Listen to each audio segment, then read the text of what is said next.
Welcome back to our channel. In today's video, we will guide you through the process of muting a chat for an hour in Telegram. If you need a short break from notifications and want to temporarily silence a chat, you're in the right place. Let's dive into the full guide. Step 1. Open Telegram.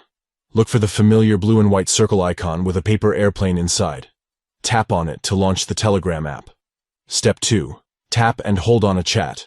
Find the chat you wish to mute and tap and hold on it. This will activate the chat options menu. Step 3. Tap on the crossed volume icon. In the chat options menu, locate the crossed volume icon and give it a tap. This will open a menu to specify the duration for muting the chat. Step 4. Specify the duration as 1 hour. From the duration menu, find the option Mute for 1 hour and tap on it. This will mute the chat for the selected duration. And there you have it.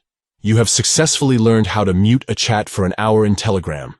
By following these simple steps, you can have some uninterrupted time to focus on other tasks. We hope you found this tutorial helpful. If you did, please consider giving this video a thumbs up and subscribing to our channel for more informative content.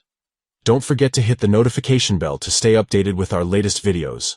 If you have any questions or need further assistance, please don't hesitate to leave a comment below. We're here to help you out. Thank you for watching, and we'll see you in the next video.